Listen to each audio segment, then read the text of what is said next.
All right, good afternoon. We'll go ahead and call to order the regular meeting for the City of Murfreesboro Board of Zoning Appeals for March 27, 2013. And first item on the agenda is consideration of minutes for our regular meeting of January 30th, 2013. As you'll know, we did not have a meeting in February, so we're now considering the minutes from January. Those minutes are included with our agenda materials. Are there any changes to those minutes? If not, those minutes will stand approved as presented. And we will consider some new business. First, sign variance request. It's application S13008 by Mr. Charles Stoffel of Columbia Neon for Mr. Eric Mosier and Mr. John Harney.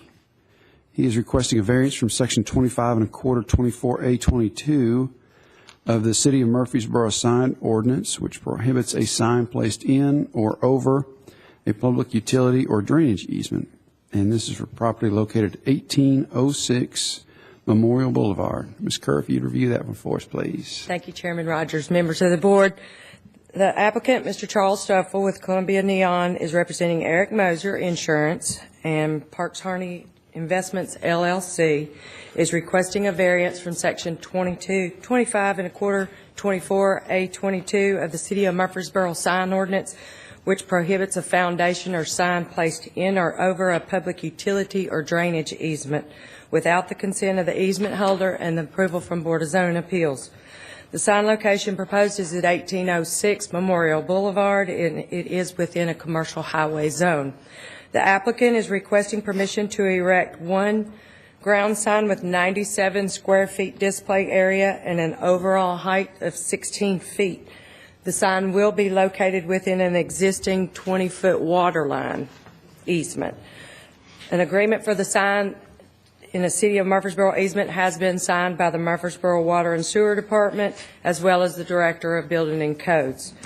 Due to the required specification placement of the sign by the Water and Sewer Department of 6 feet 6 inches from the actual water line, a sign placement certification form must be completed and stamped by a licensed state of Tennessee engineer or surveyor, and that would be prior to permitting.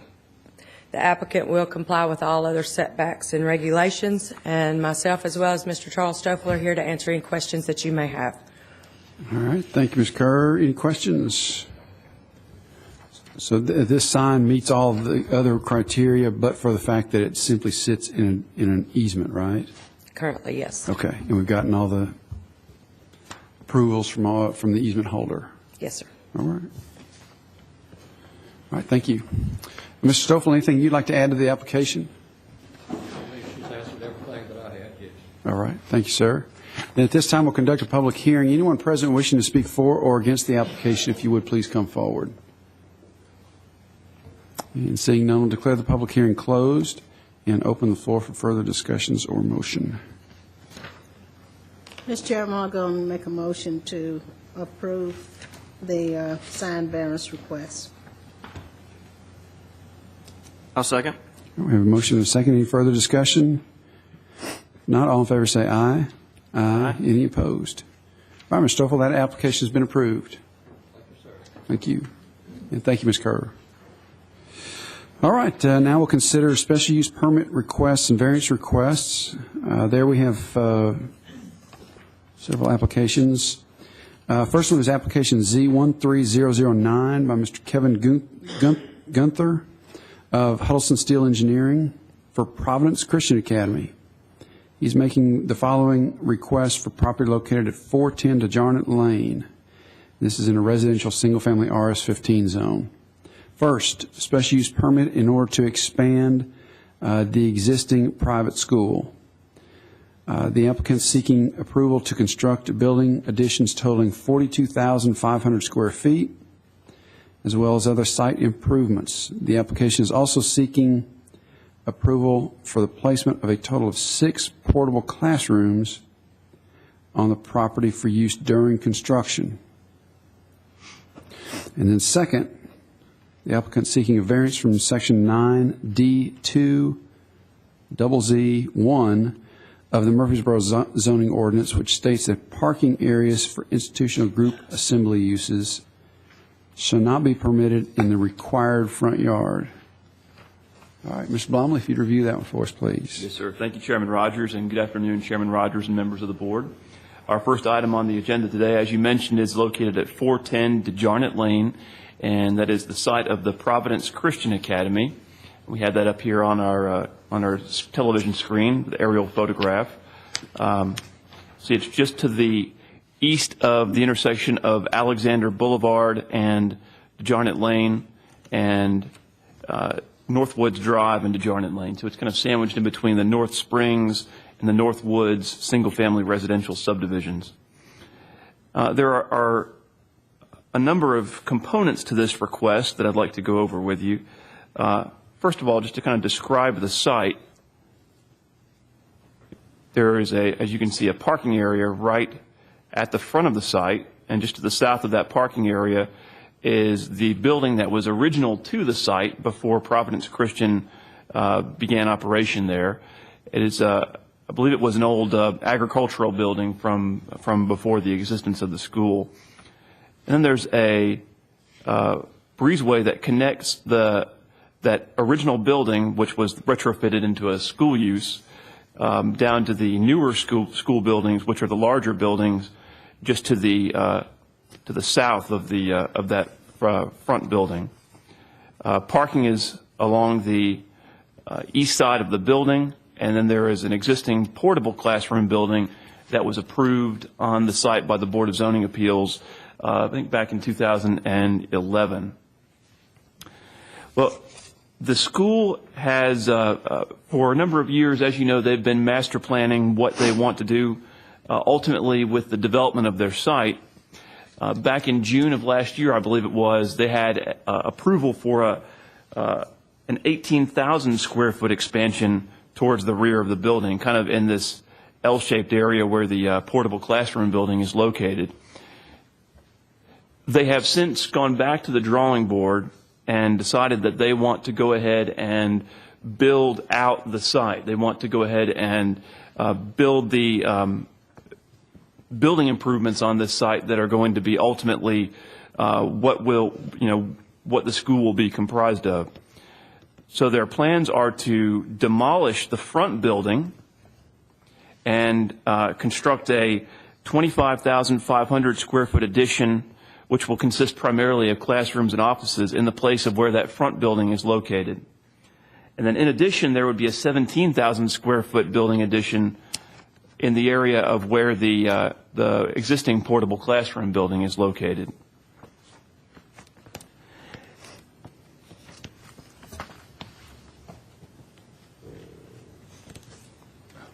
Here's the site plan. You see here the 25,000 square foot addition at the front of the site and the 17,000 square foot addition at the back of the site. And they would also be adding a new driveway along the western portion of the building, or just to the west of the building. There's an existing driveway into that front parking lot now that would be removed and then replaced with this driveway that would circulate around the west side of the building. As you can see on the site plan, because the school is wanting to build both of these additions at the same time, a number of the existing classrooms are going to be displaced during construction. So they are proposing a total of 6 portable classroom buildings, and those buildings would house multiple classrooms in each building, but there would be a maximum of 6 actual buildings there, and that would be 5 additional to the one that is there right now. And those portable classroom buildings would only be for use during construction. Once the site improvements and the building improvements are completed, they have committed to removing those portable classroom buildings because they won't have a need for those buildings anymore. The variance request that the school is asking for is with regards to the front parking area. As you know, one of the standards for institutional group assembly uses in a residential zoning district is that parking areas cannot be located in the required front yard. Of course, the required front yard is another term that we use to describe the required front setback. And in the RS-15 zoning district, there's a 40-foot required front setback. The existing parking at the front of the site is located in that required front yard. Basically, what the school wishes to do is to continue that existing row of parking spaces along the front of the site, which means that the 6 parking spaces on the north side of the driveway aisle, the continuation of that driveway aisle, would be located in the required front yard. And the applicant has indicated that he feels that this is appropriate because it's, one, it's a continuation of what's already there, and it would actually, and I agree with this, would look more out of place to extend that parking lot and only have parking on one side of the driveway aisle and stop the parking on the other side of the driveway aisle. So, in attempting to be consistent with the existing parking lot that's there, he's looking to extend it in the same manner that the existing parking is there right now, and in order to do so, he needs a variance to that requirement, in addition to the special use permit. The applicant has addressed the standards for institutional group assembly uses in his letter to the board. The board should note, and this is something that typically does come up when Providence makes a request, people are typically concerned, the neighbors are typically concerned about lighting the athletic field, and they have no plans at this time to light the athletic field. If they did do that, they would have to come back before the Board of Zoning Appeals, and so the lighting of the athletic fields is not a part of this request.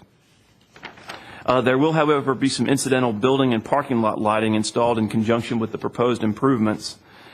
We did receive a photometric lighting plan, and that photometric lighting plan demonstrates compliance. The new lights will be in compliance with our requirement of a maximum 1/2 foot candle at the property line. The lot size meets minimum requirements for the proposed use. There will be no external broadcast systems added, nor will there be any new accommodations for RV hookups. There is an existing solid waste enclosure and is not proposed to be modified with this plan. No modifications are proposed to the existing recreational fields, and the site will exceed the minimum parking requirements. One thing that I did want to bring up, and I'll go over this as we look at the photographs. First, we'll take a look at the landscape plan. You'll notice that along the eastern lot line, which is at the bottom of the page, there is a Type C buffer called out, and that Type C buffer is also along the south side of the athletic fields. That Type C buffer was required by the BZA with previous special use permits. However, some of that buffer has fallen into disrepair, and I'll show you some photographs of that in a moment.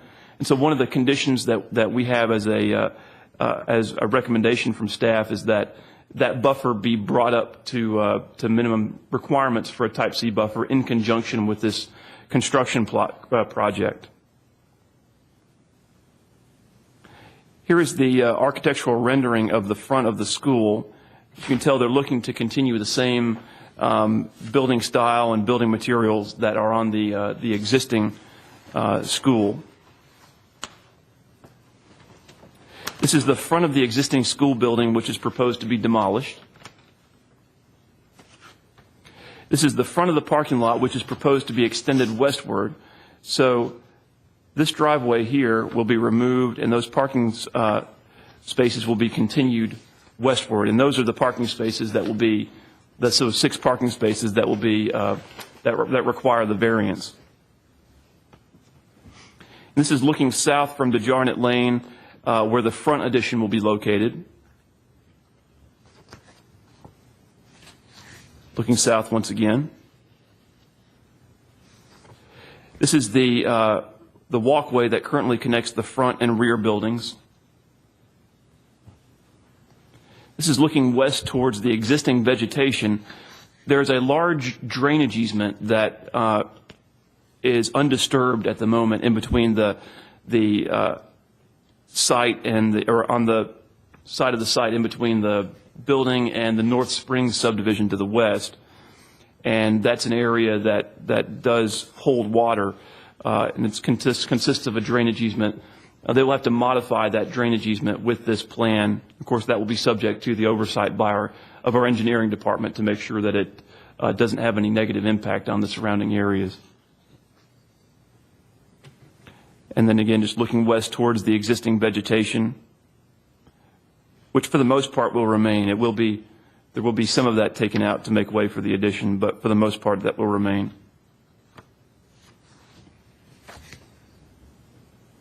This is the existing portable classroom, which is proposed to be relocated. It's the existing vegetation adjacent to the existing portable classroom building.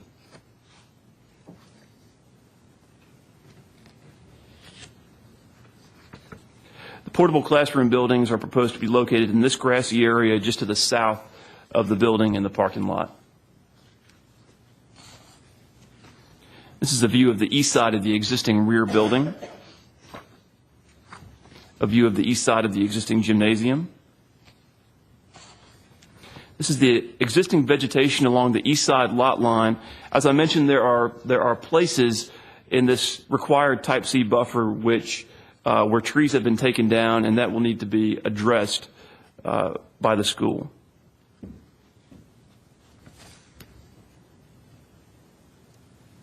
And you can see here where some of those trees have been taken down.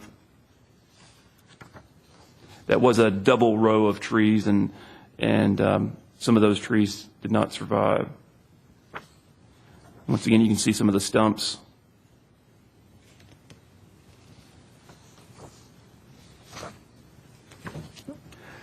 Both requests should be taken in separate motions. If the board approves the special use permit request, staff recommends the following conditions. If the drainage easement is to be disturbed, as is shown on the site plan, an amended plat delineating the new boundaries of the drainage easement must be submitted to the planning department for review and approval. Subsequently, it must be recorded in the Register of Deeds office. Number 2, all portable classroom buildings must be removed prior to the issuance of the certificate of occupancy for the additions.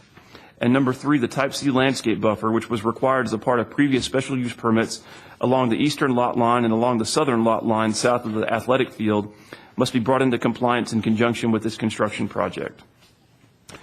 Mr. Gunther will be in attendance, or is in attendance today to answer any questions that the board may have, and I'll be happy to answer any questions that you may have as well. All right, thank you, Mr. Blomley. Questions for Mr. Blomley?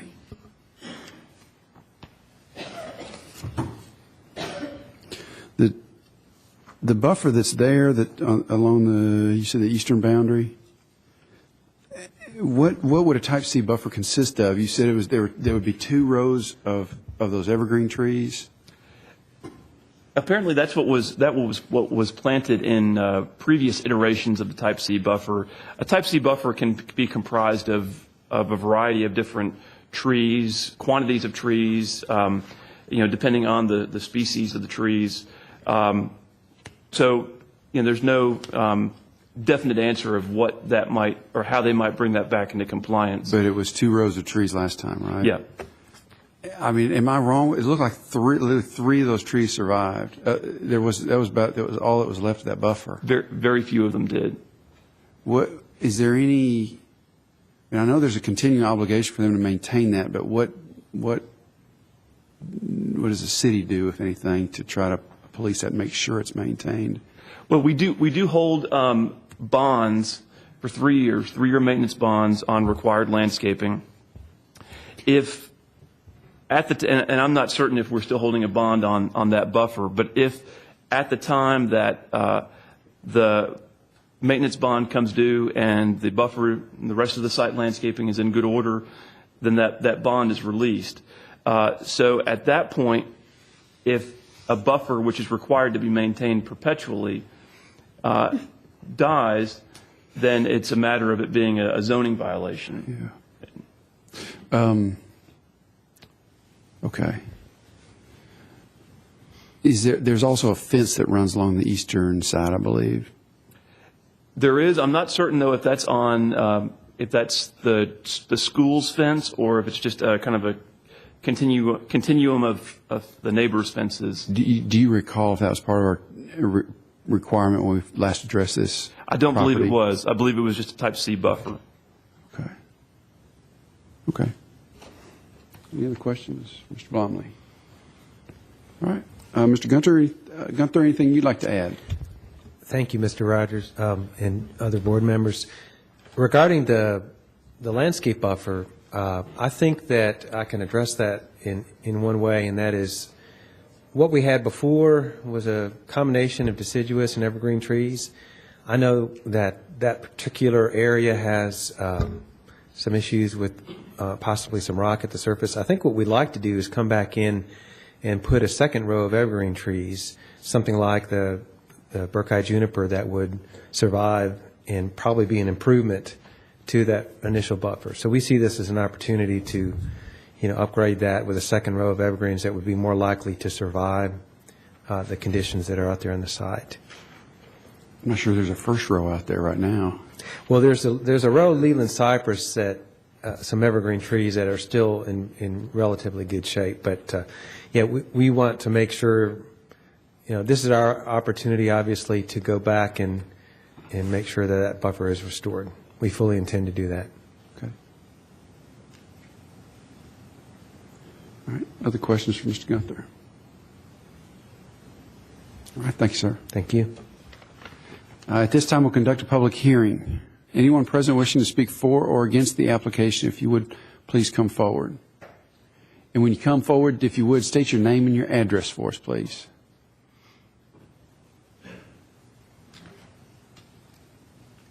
Hi, my name is Matthew Allen. My address is 810 Bradford Place. We're just right across the street right across Dejar from the school. And I guess I'm not for or against. My question really is there a plan with the expansion of the school to add a light at the intersection of Dejar and Alexander and Northwoods? And the reason why I ask this, with the expansion of the school, you cannot get out of our subdivision at 8 o'clock in the morning, period. We've had numerous wrecks. It's that way in the morning. It's that way in the evening. And so I guess that's my concern. With this allowing the school to continue to grow, it's making it harder on the people to get out safely. I've got kids that go to Oakland Middle and to Oakland High School. They have to go out the back of our subdivision, go around to get to school because they can't turn left. What say you, Matthew?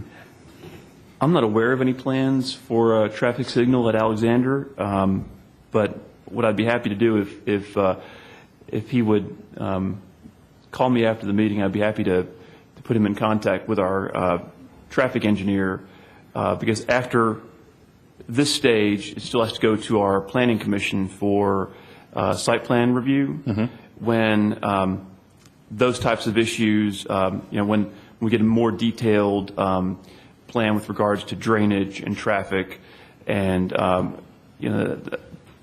traffic engineer will scrutinize the plan, and I'll be happy to put you in contact with him. Okay.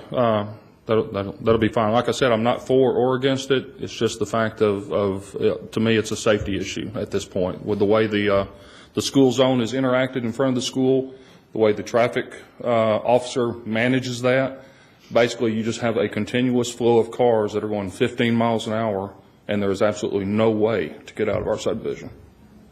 So if you could give me that information, I'll be glad to address it. All right, thank you. All right, thank you, Mr. Allen. Anyone else present wishing to speak for or against the application? All right, and seeing none, we'll declare the public hearing closed and open the floor for further discussion or motion.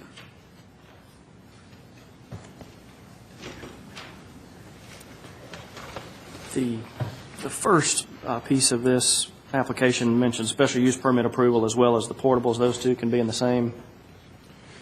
Yeah, Matthew. The question is the first component, I guess, of the application talks about the special use permit as well as approval of the 6 portable classrooms. Do we take those separately? We combine those? It's all lumped into one. Really, the reason that I did that, sometimes when we use zoning terms like institutional group assembly uses, when these, and that's the term that someone who gets the legal notice is going to see, that may be very, vague and ambiguous term to them. So I typically will try to put a little bit of detail or something like that so that they will have a good understanding of what's being proposed. Okay, just wanted to make sure there wasn't going to put something together that was supposed to be split. With that being said, I'll make a motion to approve the special use permit, subject to the staff comments. A second. All right, we have a motion and a second for the first component of that application to be approved, the special use permit. Any further discussion? Real quickly, I don't know if you know this, Matthew, maybe Mr. Gunther need to answer this, but from a student population standpoint, what are we doing? Where they stand now, and where are we going? Yes, sir, Chairman Rogers. Currently, we have 32 classrooms, and we're proposing to go to 57. And my understanding is they have a maximum of 18 students per classroom. So that would mean we would have the potential to add 450 students to the existing population. That would be a total of 1,026 if all classrooms had the 18 student capacity. Did that answer your question? It did. It did. I guess Mr. Allen's concern about traffic really made me think about that. We've got a middle school, we've got a high school on that road, we've got now a school with potentially 1,800 kids. 1,026. I'm sorry, a little over 1,000 kids. Right. We have met with the traffic engineer, City of Murfreesboro traffic engineer, and we're working very closely with both the planning staff and traffic and engineering. We believe this is going to improve the traffic flow of the site quite a bit. We currently have one drop-off on one side of the building. What this expansion allows us to do is actually now have one separate drop-off for the elementary school children, which is the higher volume, and one for middle and high school. And in addition to that, we have a lot more stacking room on the site. If you see that driveway that extends along the west side of the site, now we have room for up to 60 cars that could actually stack in that lane prior to dropping off. So we believe this will certainly, as far as drop off on the site and where cars have an opportunity to actually have stacking room on the site, this will improve that situation.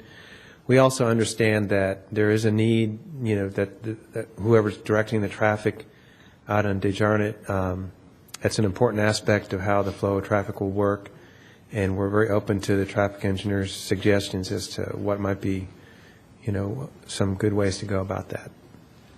It reminds me of Thompson Lane and all the Siegel schools there. You got Siegel Elementary, Middle, and High School all lined up right there within 3/4 of a mile of each other, and it's terrible around 7:30 to 8:15 and in the afternoon, but it is just for that 20 minutes or so. It's bad. And Mr. Gunther's right. They have met with Mr. Balachandra, our traffic engineer, and one of the main concerns of Mr. Balachandra was that the internal circulation of the site was designed so that it would have minimal impact on the public right-of-way. Of course, with more students comes more volume of cars, but Mr. Gunther has been working with Mr. Balachandra so that as little of that the drop-off and pickup traffic is interfering with the operations of the public street. Okay. All right. Thank you. Thank you. All right. We have a motion and a second. Is there any further discussion? If not, all in favor say aye. Aye. Any opposed? All right. We'll next consider the application for the variance from Section 9D2ZZ1 for which states that parking areas for institutional group assembly uses shall not be permitted in the required front yard.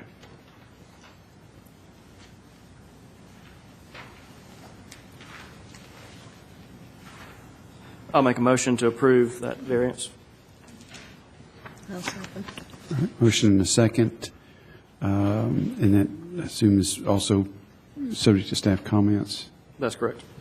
All right, motion and a second. Any further discussion? If not, all in favor say aye. Aye. Any opposed? All right, Mr. Gunther, that application has been approved. All right, we'll now consider application Z13010 by Mr. Lyle Lynch of Johnson & Bailey Architects for Murfreesboro City Schools. He is making the following requests for property located east of Veterans Parkway and south of Franklin Road in a residential single-family RS-15 zone. First, a special use permit in order to construct an institutional group assembly use, which would be a public school. And second, a 5-foot variance from the maximum permitted 35-foot building height, as stated in the zoning ordinance. All right, Mr. Baum, if you'd review that one for us, please. Thank you, Chairman Rogers. First, we'll show a location map of the site. As you can tell, it is in a big field. It is to the south, as you mentioned earlier, of Franklin Road, Highway 96, and east of the section of Veterans Parkway, just south of 96, that was opened several years ago. It's to the north of Moreland Lane. It's on a large tract of land that is currently undeveloped and came into the city with an interim zoning classification several years ago of RS-15. This site has been identified as the site of the yet-to-be-unnamed Murfreesboro West Elementary School. If you'll recall, last summer, City Schools was approved for a special use permit to add two or three portable classroom buildings to the Scales Elementary School on St. Andrews Drive, and that was to be a temporary measure until this new school was constructed. They have been in the process of identifying sites for a new elementary school, and they finally identified a site and are now moving forward with it. And they're really planning on hitting the ground running because they're hoping to have the school ready for occupancy by July of 2014, I believe. So they are, once they get their approvals, if they do get their approvals, they plan on moving forward very quickly, starting construction and having the new school open in a little bit over a year.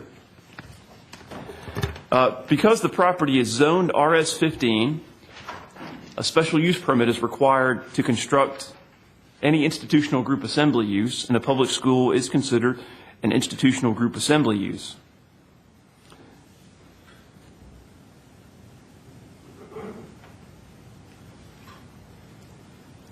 See the site plan. I'm sorry, that's oriented the way it is. But the site is located, and perhaps I've got another exhibit that would better show the site. There are some associated road improvements that are going to have to be constructed along with the school site. You see on this map that was generated by our GIS department, the school site is actually remote from any existing public streets. So Street A, which is the purple street at the southern end of the site, will actually come in off of Veterans Parkway and head east from Veterans Parkway. Moreland Lane, which currently dead ends into Veterans Parkway, will tee into the new Street A. Then Street A will turn to the north, and you can see it in the orange identified as Street B, and that will be another public street that will be constructed that will be the street that the school actually fronts on, is Street B. And then Street C will be constructed to loop back around to Veterans Parkway north of the school site. So what we're attempting to do with this site is kind of avoid the situation that you just spoke of a moment ago, Chairman Rogers, which was having a school site located directly on a major thoroughfare plan. And they chose this site specifically for that reason, so that the school traffic would be diverted off of the the main road, and so there would be no stacking on that major thoroughfare plan to avoid a situation like Dejar Lane or Thompson Lane, where you had the Siegel schools. So school traffic will exit Veterans Parkway and head to the school site via streets A, B, and C.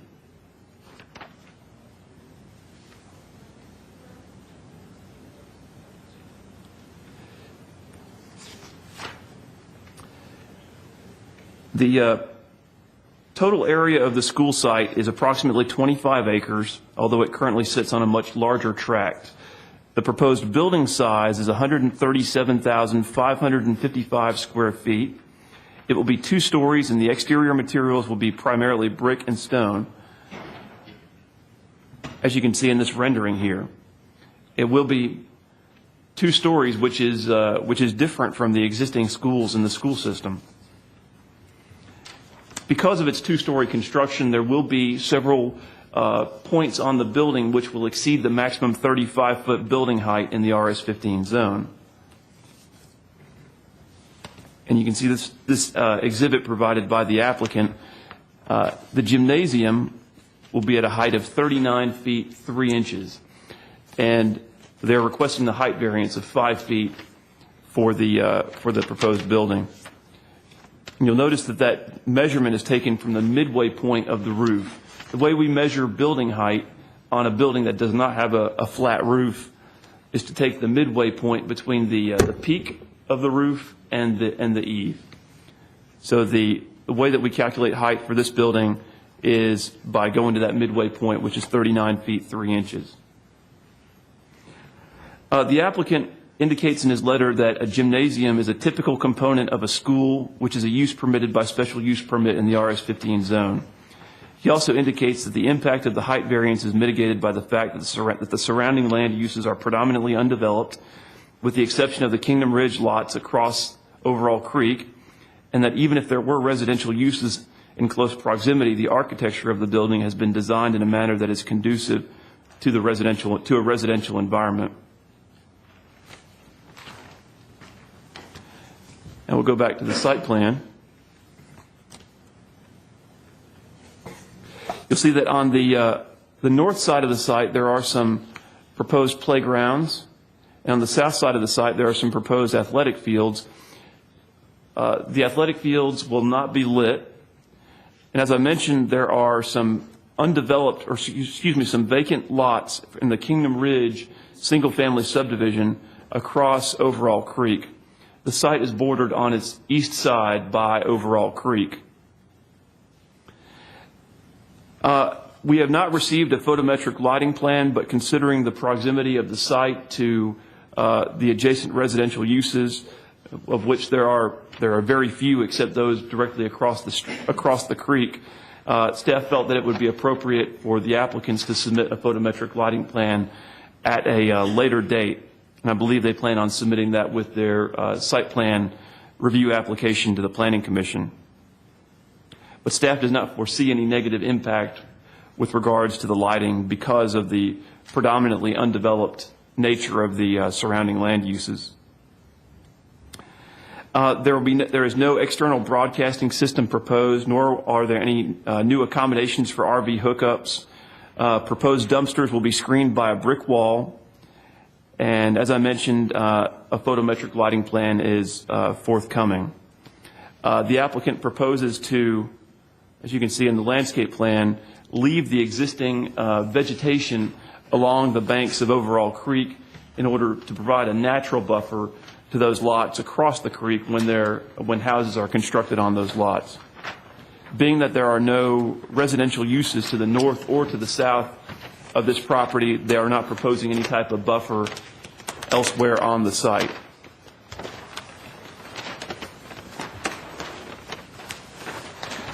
As I mentioned, here's an architectural rendering of the proposed school building. Here's an aerial photograph with those streets and the school layout overlaid on top of it. As I mentioned, the Kingdom Ridge subdivision is just to the east along Overall Creek. The lots that have been platted across the creek from the school site currently do not have any houses built on them. But they're deep lots, and both the school side and the Kingdom Ridge side are both encumbered by the floodway of Overall Creek. And so in the direct area around Overall Creek on either side, there's very little, there's no construction that can take place in the floodway, leaving that buffer intact. If the board approves the special use permit request, staff recommends the following condition. The applicant must submit a photometric lighting plan depicting compliance with the minimum standards set forth in Section 18 of the zoning ordinance. Both the variance and special use permit request should be taken in separate motions. And I've got some photographs to show you. This is looking east at the proposed school site from where the road will be constructed. That would be Road B. This is looking southeast at the proposed school site.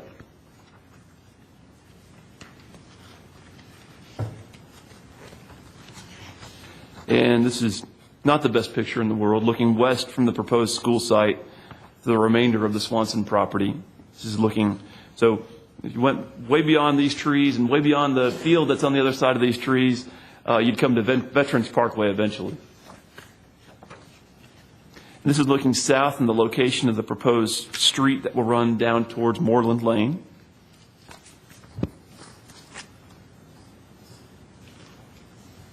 With that being said, I'll be happy to answer any questions before or after the public hearing. And Mr. Lynch is in attendance if you have any questions for him. All right. Thank you, Mr. Blomley. Questions for Mr. Blomley?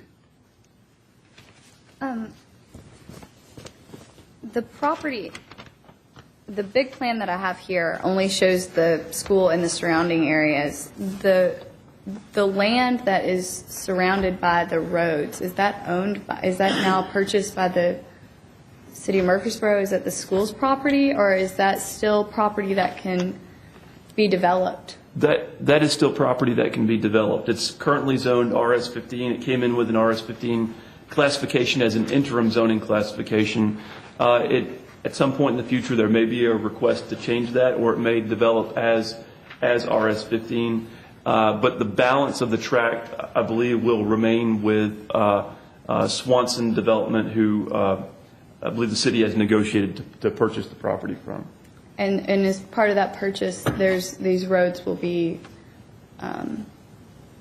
built as to access this property. It's my understanding that streets A and B will be constructed by the city, and street C will be constructed by Swanson. Okay. And the remainder of the property will be developed, will be sold or kept by Swanson, and we just don't know how that would be. It's just zoned R-15. That's correct. Correct. That Matthew's statement was correct. Swanson's will provide the right-of-way to the city for streets A and B. The city will construct those streets, and Swanson is agreeing to have Street C constructed within the time frame that will be that street will be available for when the school opens.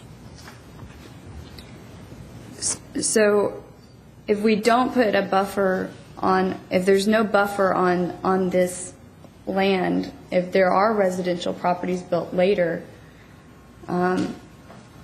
how is that handled? Really, the only time that a buffer would be is right now. The zoning is like zoning; it's RS-15 to RS-15.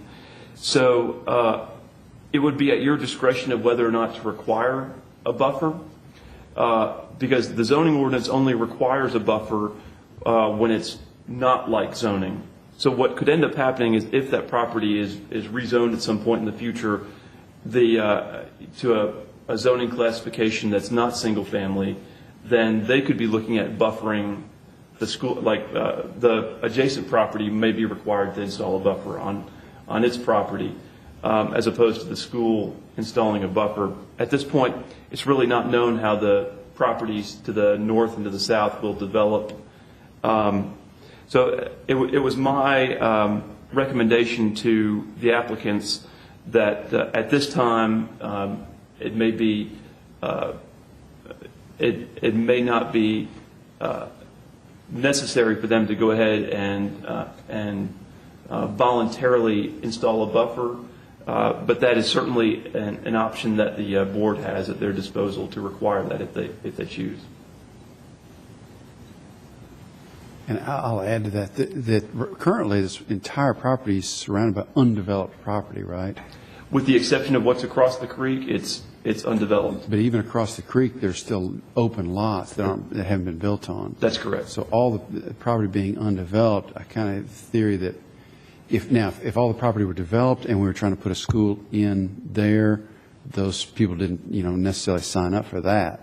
But when you have undeveloped property and then they move in after the school is built, they kind of knew what they were getting at that point, whether it's buffered or not.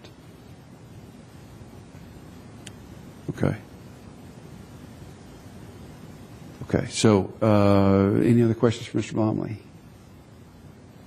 All right, Mr. Lynch, anything you'd like to add?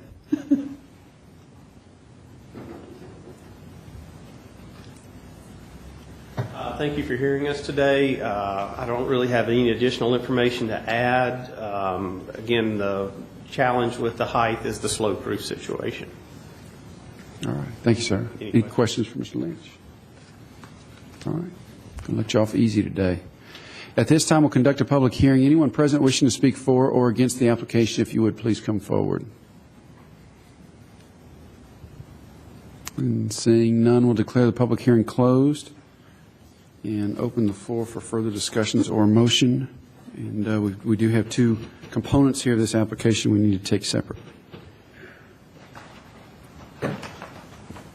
No further questions, Mr. Chairman. I'll make a motion to approve the special use permit.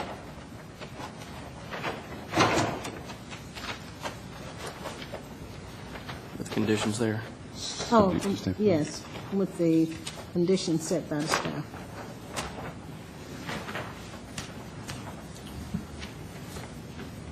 I'll second.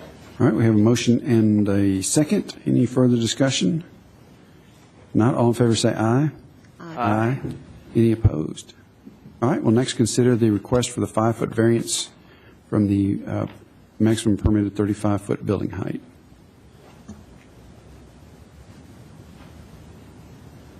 Mr. Chairman, I'll make a motion that we approve the 5-foot variance, subject to any staff comments. I'll second the motion. All right, a motion and a second. Any further discussion?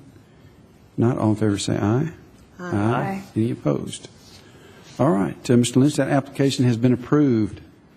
That's the first time I've had an opportunity to see, renderings of that school, and I really didn't know where it was going to be until I saw the application and read this. But that looks like a great location, and I think it's a really going to be a good-looking school. So eager to see it go up.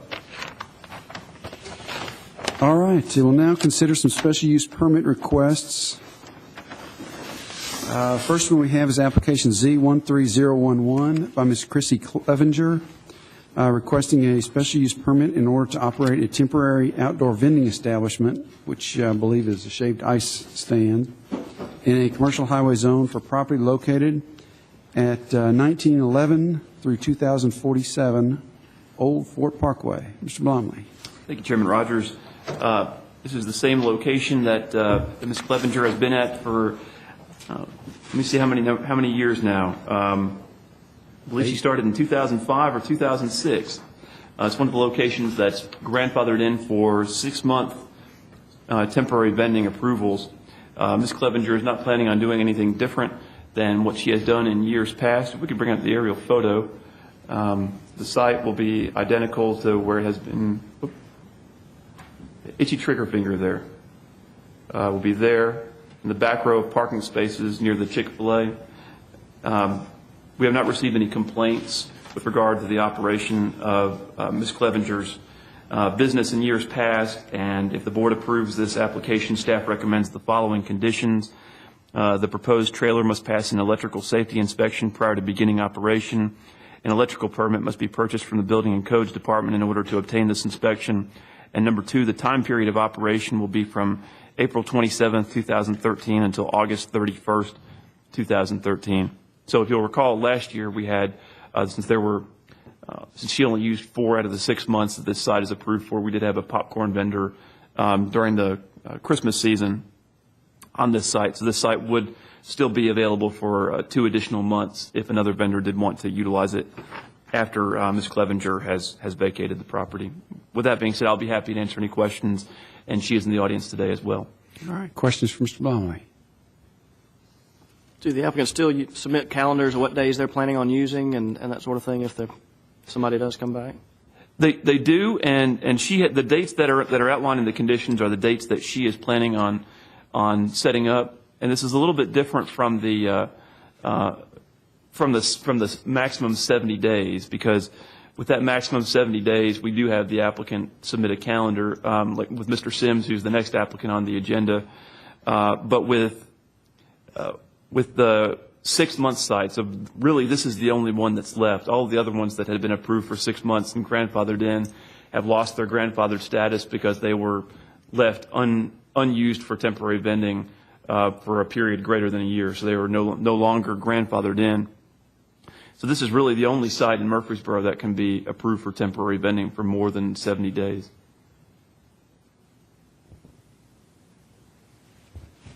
All right.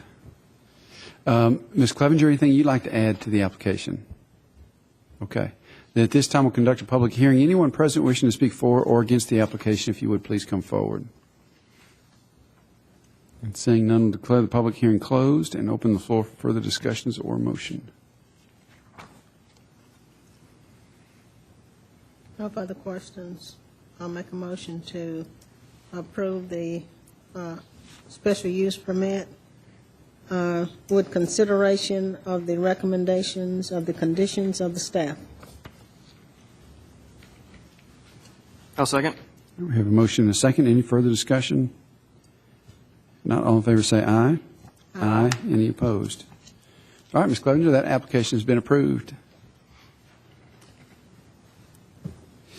And we'll now consider application Z13012 by Mr. Alton Sims, requesting a special use permit in order to operate retail sales establishment in a commercial highway zone. And this is for property located at 2510 South Church Street. Mr. Blomley. Thank you, Chairman Rogers. This is another repeat application that we have. Mr. Sims has made application to the board ever since, I believe, 2008. He sells produce and some other items there in the gravel portion of the Bubba's lot, Bubba's Wine and Liquors lot, there at 2510 South Church Street, right there on the corner of Warrior and South Church. He is requesting, as he has done in years past, for a total of 62 days, and those days are indicated on the attached calendar. And the reason for that is because each year there is a seasonal fireworks retailer there, which takes 8 days away from the maximum 70 days that site can be approved for. And Mr. Sims' setup will be identical to that of years past. I think during the summertime months, I think he'll be open a little bit later this season, but other than that, it will be identical. We have not had any complaints regarding the operations. A couple things that I did notice that I've talked to Mr. Sims about, and he says that he'll have no problem complying with. The tents were a little bit too close to the road and were appeared to be as if they might be encroaching into the front setback. And in addition, there was some merchandise displayed in the right-of-way of South Church Street, and I brought those to Mr. Sims' attention, and he's assured me that those will not be an issue this year. If the board approves this application, staff recommends the following conditions. The time period of operation will be from April 26, 2013 until December 7, 2013 on the days indicated on the submitted calendar. Number 2, all tents must comply with the minimum required 42-foot front setbacks and the required 20-foot rear setback. Number 3, the tents must be removed from the property at the end of each business day. And number 4, no products may be displayed in the public right-of-way. With that being said, I'll be happy to answer any questions, and Mr. Sims is in attendance if you have any questions for him. All right. Thank you, Mr. Blomley. Questions for Mr. Blomley? All right. Mr. Sims, anything you'd like to add to the application? All right. And at this time, we'll conduct a public hearing. Anyone present wishing to speak for or against the application, if you would, please come forward. Seeing none, we'll declare the public hearing closed and open the floor for further discussions or motion. If there are no more questions, then I move to approve with staff recommendations. I'll second. All right, we have a motion and a second. Further discussion? If not, all in favor say aye. Aye. Any opposed? All right, Mr. Sims, that application has been approved. Thank you. All right, next we'll consider a series of applications for fireworks stands. We've got 6 applications here. The first one is application Z13013 by Mr. Aaron Blankenship for Old South Patriotic, requesting a special use permit to operate a fireworks retailer in a commercial highway zone. And this is for property located on the northeast corner of South Rutherford Boulevard and John Bragg Highway. Mr. Blomley. Thank you, Chairman Rogers. This is a site that has been approved for the last 7 years, and the operation will essentially be the same as it has been in years past. It's located at the, as you mentioned, the northeast corner of South Rutherford and John Bragg on a vacant gravel lot. Unless you have questions about any of the details, I won't bother going over these with you, but I will read the recommended conditions of approval. And the first 7 are kind of standard conditions that I'll read this once and not read them again unless you would like me to for the next ones. No, we wouldn't. What was that, Ms. Mosby? You would like me to read them? I think we'll let you skip them. Okay, all right. If the board approves this application, staff recommends the following conditions. Certification should be submitted that the tent is flame resistant or treated to be flame resistant. Number 2, a fire extinguisher should be kept on site at all times. Number 3, the city's fireworks ordinance should be posted on site. Number 4, no fireworks are to be set off on site. Number 5, all signage is to comply with the city's sign ordinance. Number 6, the site must pass an electrical safety inspection prior to opening for business. An electrical permit must be purchased from the Building and Codes Department in order to obtain this inspection. Number 7, the tent must meet all minimum building setback requirements for the CH zoning district, and a tent permit must be obtained for the tent. And number 8 are kind of ones that are specific to this application.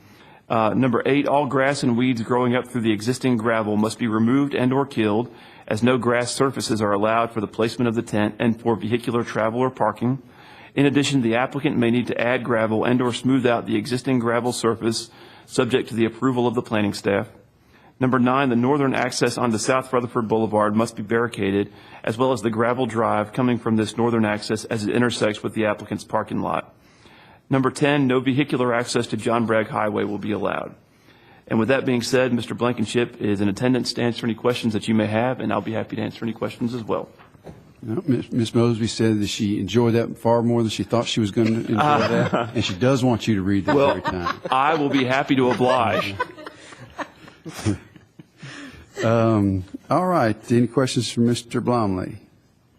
And Mr. Blankenship, anything you'd like to add to the application? Yes, sir. All right. Then at this time, we'll conduct a public hearing. Anyone present wishing to speak for or against the application, if you would please come forward. Seeing none, we'll declare the public hearing closed and open the floor for further discussions or motion. Mr. Chairman, I'll make a motion to approve the application subject to the staff comments. I'll second the motion. I have a motion and a second. Any further discussion? If not, all in favor say aye. Aye. Any opposed? All right, Mr. Blankenship, that application has been approved. Is that the only time we'll see you this year? For me, I'm going to let Jake, these guys finish it up. Okay. All right. Well, thank you. Appreciate you being here. All right. We'll now consider application Z13014 by Mr. Jake Lloyd for Mid-America Distributors.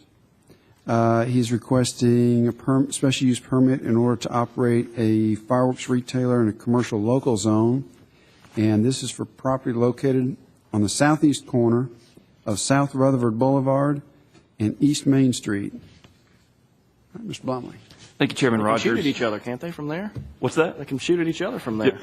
Well, yeah, I was fixing to say we drive up a block from the last tent and we find our next tent. Yeah. This is at the corner of South Rutherford and East Main. This site's been approved, I believe, ever since 2005. To my knowledge, we haven't had any complaints about the operation of this site. If the board approves this application, staff recommends the following conditions. Really, I read the first 8 with the last one, And then number 9 is no vehicular access will be allowed to South Rutherford Boulevard. All access will be via the existing driveway off of East Main Street. If you have any questions, I'll be happy to answer them. Mr. Lloyd is in attendance if you have any questions for him. All right. Thank you, Mr. Blomley. Questions for Mr. Blomley? And Mr. Lloyd, anything you'd like to add to this application?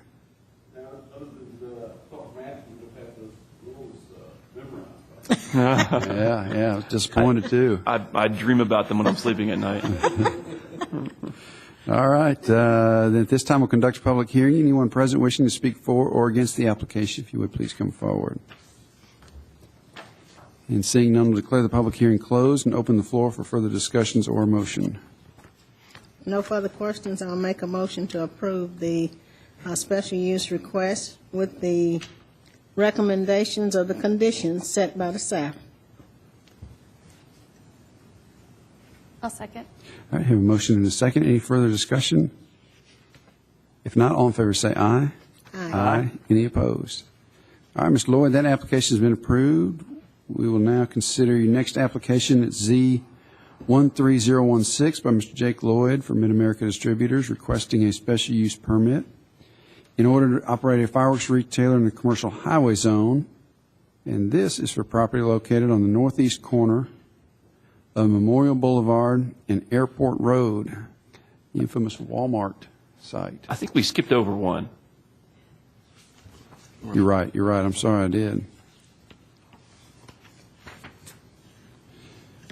Application Z13015 by Mr. Jake Lloyd for a fireworks retailer on the southeast corner of Southeast Broad Street and Kensington Square Court. Okay, Mr. Blomley, that's the one we skipped. Thank you, Chairman Mark that Rogers. off. Thank you. This is a site that has been approved ever since 2001. Mr. Lloyd would like to continue operations essentially the same as it has been in previous years. We have an aerial photo in front of us, the corner of Kensington Square Court and Southeast Broad Street. To my knowledge, we haven't received any complaints regarding this site within the last several years. I know that in the 5 or 6 years ago, there were, I think, some complaints about fireworks being shot off in the vicinity of the tent, but we haven't had any issues with that I'm aware of. So with that being said, if the board approves this application, staff recommends the following conditions. Those first 8 conditions, and then number 9, no vehicular access will be allowed to Southeast Broad Street. Ingress and egress to the site is via Kensington Square Court. If you have any questions, I'll be happy to answer them, and Mr. Lloyd is in attendance as well. All right. Thank you, Mr. Blomley. Questions for Mr. Blomley? If not, Ms. Lloyd, anything you'd like to add to this one? All right. At this time, we'll conduct a public hearing. Anyone present wishing to speak for or against the application, if you would, please come forward. Seeing none, we'll declare the public hearing closed. Open the floor for further discussions or motion. If there is no more questions, then I would move to approve the application with staff recommendations and conditions. I'll second. All right, motion and a second. Any further discussion? If not, all in favor say aye. Aye. Any opposed? All right. That application has been approved, and we'll now consider application Z13016 by Mr. Jake Lloyd for a fireworks retailer at the northeast corner of Memorial Boulevard and Airport Road. Mr. Blomley. Thank you, Chairman Rogers. As you mentioned, this is one of the parcels that will be assembled into the larger Walmart parcel, but I believe Mr. Lloyd's got a reprieve for at least one more July 4th season.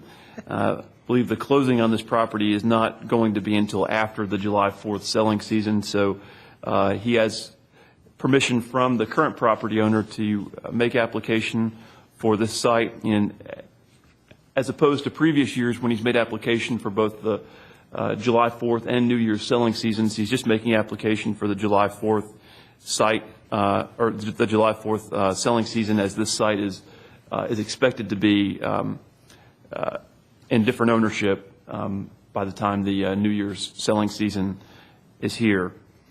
With that being said, the operation of this site, which has been approved for a fireworks tent ever since 1997, is expected to be the same as it has been in years past. And to my knowledge, we haven't had any complaints regarding this site. and those standard 8 conditions are recommended by staff. I'm available if you have any questions, and Mr. Lloyd's available as well. All right, thank you, Mr. Blomley. Questions for Mr. Blomley? Mr. Lloyd, anything you'd like to add to this one?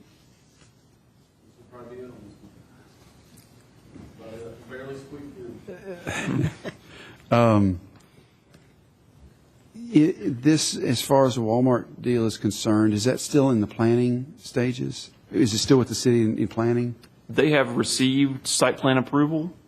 I can't recollect if they have applied for permits yet, but the site plan has been approved, and their next step would be to apply for permits if they haven't done so already. Okay. So really, just out of curiosity, we don't have a timetable or estimated timeframe when they're going to start construction? Not that I'm aware of. Nor that I'm aware of. I know it's a while out, like at least in the fall, but we wouldn't have even been able to do it had it already transferred to Walmart's name. I mean, they haven't even actually bought the property yet, and they won't until after our tenant's gone. Okay. Otherwise, we couldn't have done it. Okay. All right. Let's see. We need to conduct a public hearing on this one. Anyone present we will open the floor for a public hearing. Anyone present wishing to speak for or against this application, if you would, please come forward. And seeing none, we'll declare the public hearing closed and open the floor for further discussions or motion. Make a motion, we approve the application subject to staff comments. I'll second. I have a motion and a second. Any further discussion? Not all in favor say aye. Aye. Any opposed? All right, Mr. Lloyd, that application has been approved as well. Are you going to be back next month? You're lucky I will. Oh, good. I definitely. We look forward to it. Absolutely. I'll be looking forward to that. I can't wait.